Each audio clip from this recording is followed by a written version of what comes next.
যদি তোমরা রোজা রাখতে পারো। তো মুসলমানরা রোজা রাখে কয় দিন? 30 দিন। ওনার থিওরির সাথে এটা মিলেছে যে দিনের বেলা এরা 12 থেকে 14 ঘন্টা না খেয়ে থাকে একাধারে, 2-4 দিন 5 দিন না, 1 মাস।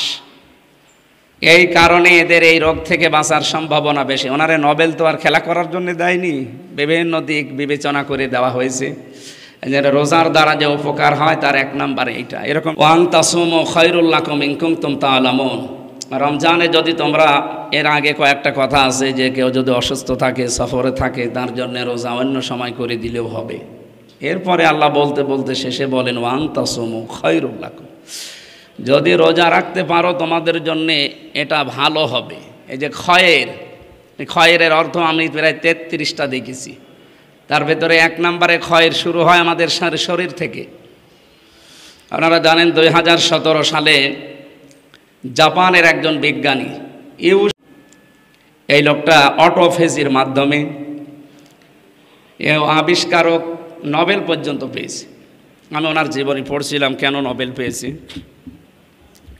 দেখলাম উনি আমাদের এই শরীরের ভেতরে প্রায় 2 কোটি কোষ আছে। এই কোষগুলো অটোমেটিকভাবে যারা আমরা খাবার খেতেই থাকি 11-12 মাস একাধারে, এই 2 কোটির পাশে আরও কিছু অতিরিক্ত কোষ বৃদ্ধি হতে থাকে। উনি উদাহরণ দিতে গিয়ে ওটা লিখেছে ইংরেজিতে, ওটা আবার ভার্সন দিয়েছে বাংলায়। উনি জানাতে চেয়েছেন যে আমরা এই যে গাছ বিভিন্ন ফসল আদি লাগাই, ফসলে সার দিয়েও ফসল বড় হয় না, অথচ আশপাশে যে আগাছা পরগাছাগুলো আছে এগুলো সার দেওয়া লাগে না, এগুলো এত বাড়ে যে আসল ফসলই শেষে আর যে জোর পাবে সে জোর পায় না। আল্লাহর তৈরি করায় যে কোষগুলো 2 কোটি, এগুলো শরীরকে কন্ট্রোল করার জন্যে। 5.5 কেজি রক্ত আমাদের শরীরে প্রবাহমান, এটাকে রিফাইন করার জন্য এই কোষগুলো খুব কার্যকারী ভূমিকা পালন করে। যারা ডাক্তার আছে এরা ভালো বুঝবেন।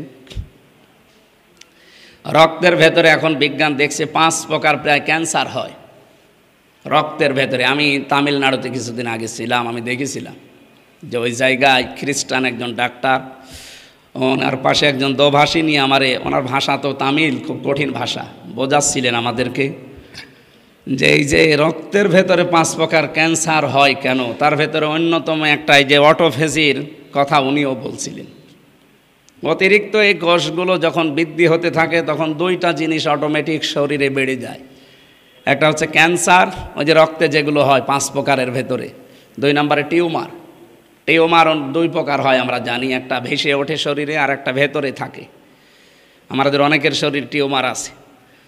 তো এখান থেকে পরিত্রাণ পাওয়ার জন্য অতিরিক্ত এই যে পরগাছা আগাছা এই কোষগুলো এগুলো মুক্ত হওয়ার জন্য কি করা যায়।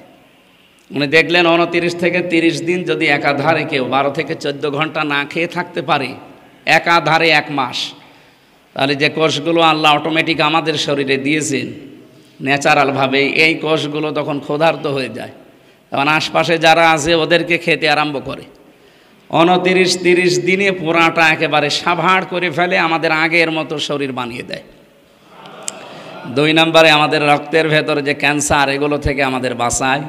2 নম্বরে 3 নম্বরে আমাদের শরীরে যে টিউমারগুলো ক্ষতিকারক যেগুলো, এখান থেকে আমাদেরকে রোজার মাধ্যমে বাঁচিয়ে দেয়। উনি চিন্তা করেন তথ্য পাওয়া যায় কোথায়। পৃথিবীতে প্রায় 4,500 ধর্মগ্রন্থ আছে আমরা জানি।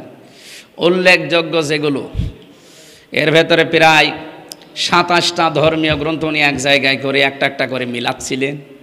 সর্বশেষ আমাদের মুসলমানদের ধর্মীয় গ্রন্থ, আমরা মুসলমানদের বলি না, এটা সারা বিশ্বের জন্যে, কোরআনে কারিমের এই সূরা বাকারা 184 নম্বর আয়াতের শেষের অংশটা উনি পেয়েছেন ওয়াং তাসুমু খায়রুল লাকুম ইন কুনতুম তা'লামুন। যদি তোমরা রোজা রাখতে পারো। তো মুসলমানরা রোজা রাখে কয় দিন? 30 দিন। ওনার থিওরির সাথে এটা মিলেছে যে দিনের বেলা এরা 12 থেকে 14 ঘন্টা না খেয়ে থাকে একাধারে, 2-4 দিন 5 দিন না, 1 মাস। এই কারণে এদের এই রোগ থেকে বাঁচার সম্ভাবনা বেশি। ওনারে নোবেল তো আর খেলা করার জন্য দেয়নি, বিভিন্ন দিক বিবেচনা করে দেওয়া হয়েছে। রোজার দ্বারা যে উপকার হয় তার 1 নম্বরে এইটা।